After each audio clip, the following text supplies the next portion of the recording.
What up?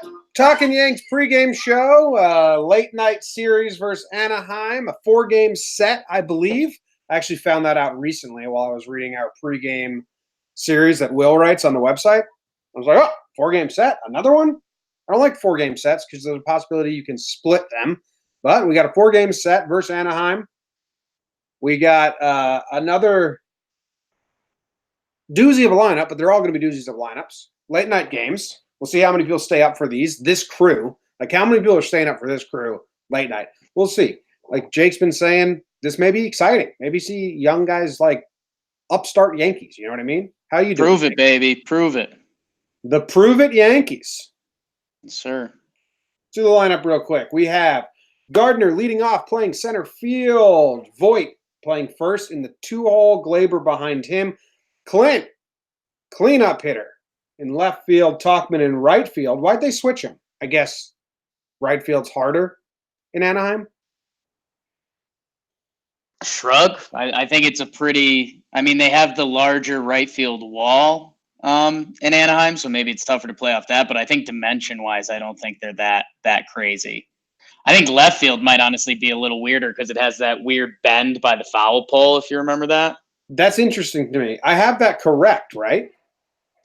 I can double check for you, but let me see. I got it. Mike Talkman, right field. Clint Frazier, left field.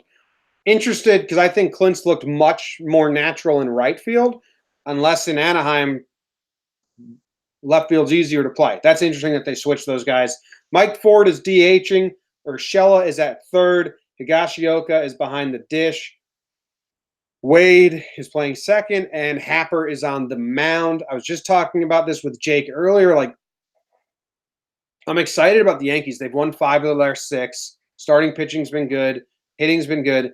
But still, every time they tweet out the lineup and I look at it, I just get this, like, slap in the face reminder, like, yeah, these are the guys you're rooting for. Wait, I like them.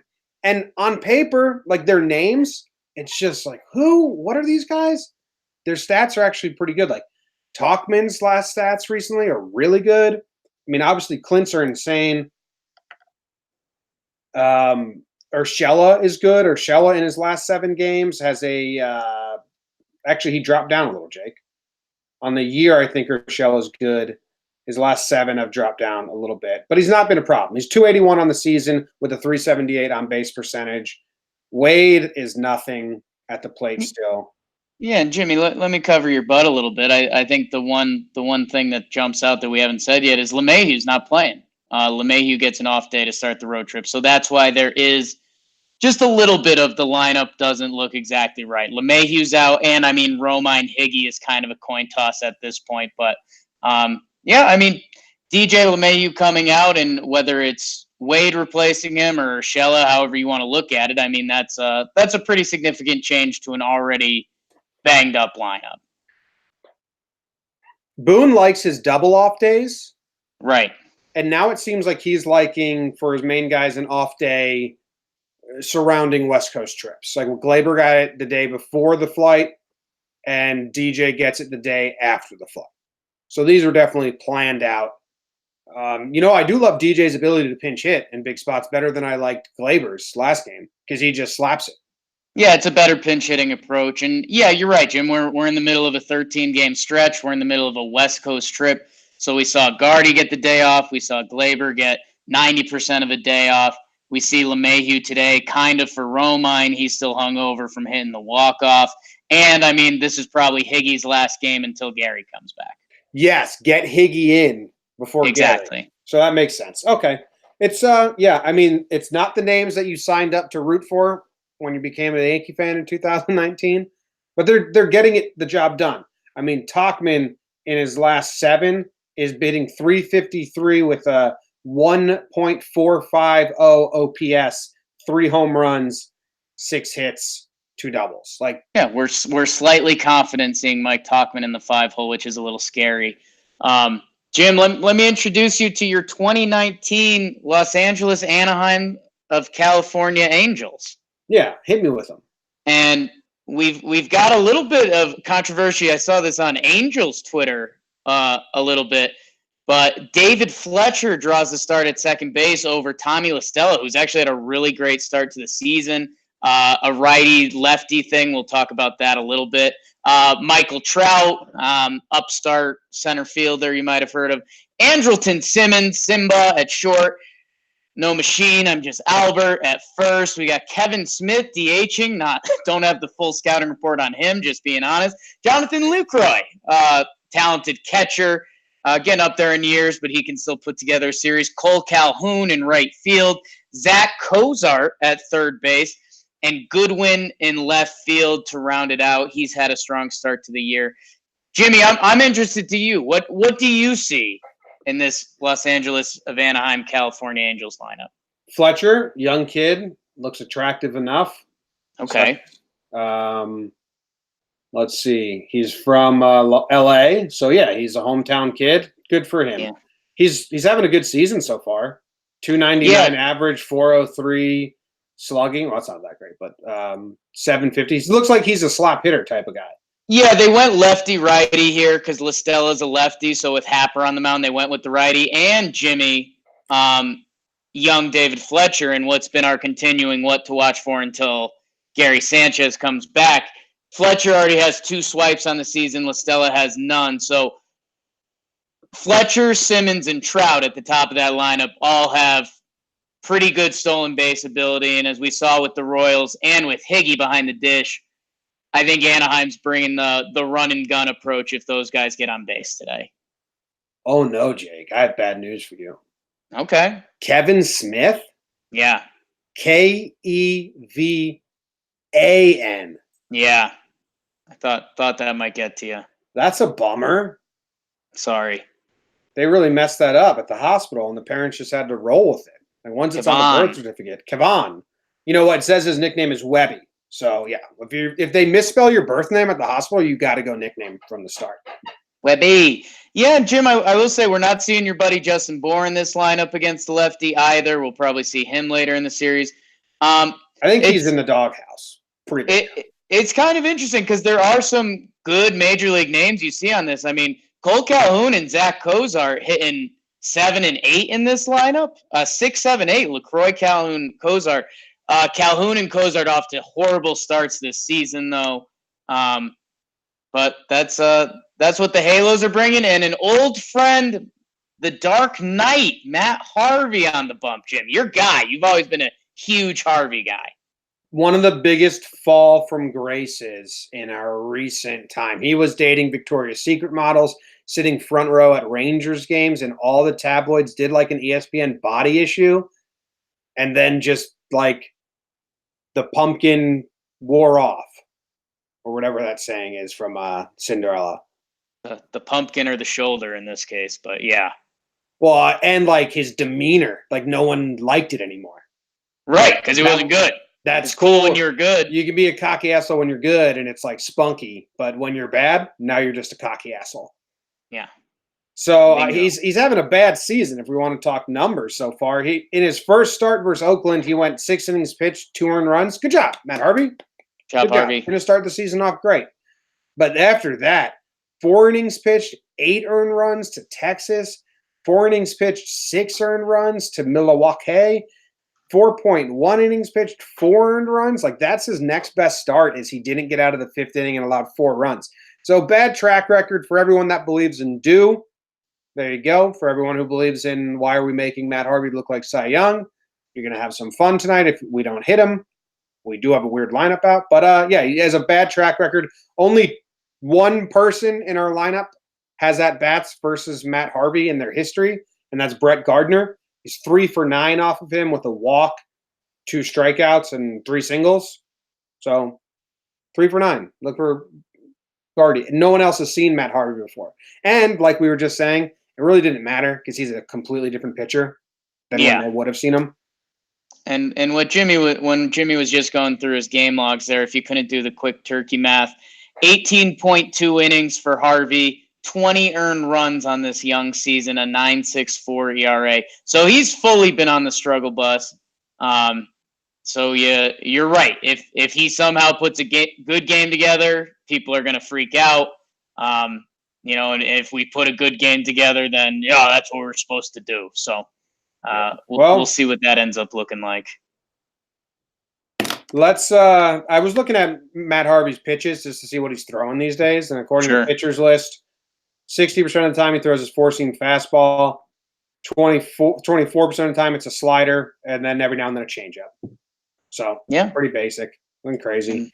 Not as powerful as he used to be with his Mets days. Yeah. On the Yankees side, we got J.A. Happ going, who is looking to add on to his last start because everyone knows the story. Everyone knows how his season's been going.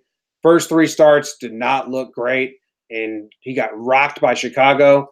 Boston, 6.1 innings, 3 earned runs. That's the final line. The final line we're happy with. He had to scrap his four-seam fastball, which is like his pitch. Yeah, he used to throw it like 70% of the time. Yeah, and to scrap a pitch that you go to 7 out of 10 times is a ballsy move. That really changes it. He went to a two-seamer and his off-speed much more, and he figured it out. And he got that Boston lineup out. He ended the game well, gave us an opportunity to win. He needs to build off that. We need to go 6 innings, 3 earned runs, or better. Like, we can't dip backwards now.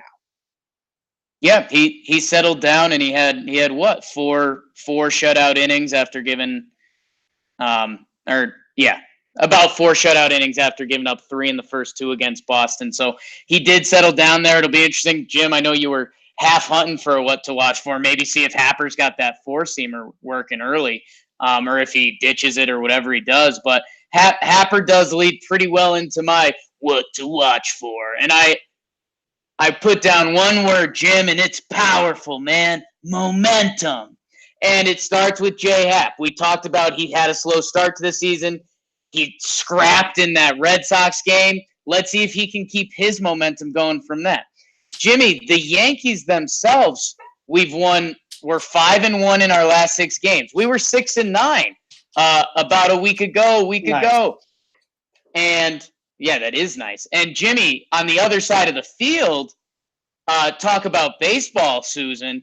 I mean, the Angels were 8. They were 7-6. They were 8-7. They've gone on a skid that they were 8-7, and now they are 9-13. So they are 1-6 in their last 7, while the Yankees are 5-1 in their last 6. Yanks are potentially getting hot. Angel season is coming down. Can either of these teams, the Angels are going to try to stop their momentum, get the ship right. Yankees, you guys have an opportunity here. Harvey's been struggling. Can Happer put it together? Who of the baby Yanks is going to keep this going on the road? The baby Yanks. So I'm trying to see if we can get keep the momentum going in this series. Okay. Sir. Want to know what I'm watching out for? What are you watching, Jim? This guy named Mike Trout. Okay. Heard of him. His real name's Giancarlo, but he goes by Mike. Yes. Love that guy. Just don't let this fucker Fletcher get on base when Trout's up. Hap, if you go 6 innings pitched, 3 earned runs, and there are 3 solo shots from Trout, that's okay. Yeah. That's fine. Let Trout get his. He's going to get his. Yeah. But don't let anyone on base get ahead of Trout, because now I'm scared. Because Trout's very good. Very good. Trout off of Hap has a 959 OPS, Jake. Yeah. In 23 plate appearances, but he doesn't have a home run. 2 doubles. And by the way, I mean, those are impressive numbers, but that's got to be around Trout's like average. That's below Trout's average. Trout's career OPS is 994. In the past season, it's 1. In the past, 3 years, it's 1.1. Is that right? 1.09. So you're telling me Hap actually contains Trout pretty well. Hap's got Trout's number. Yeah, he owns him. You know why? You know how? He walks him. He's got 7 walks. Yeah, just honestly walk him. Try not to throw to this guy. Mm-hmm. Higgy's got to contain the run game.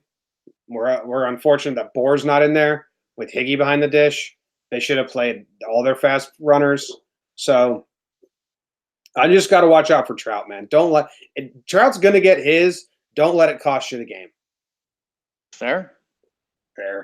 Don't let it cost you the series. Yeah, you want to go into the Homer draft? Sure, let's get into the Homer draft. It's the Homer draft. Homer draft, it's the Homer draft. I am currently up 8-5 on the season. And 4-2 on the series. We pushed last series. 1 homer apiece. So is it 4-2-1? Does that make sense? 4-2-1? Yeah, I was just going to omit it. You want to keep track? Omitted.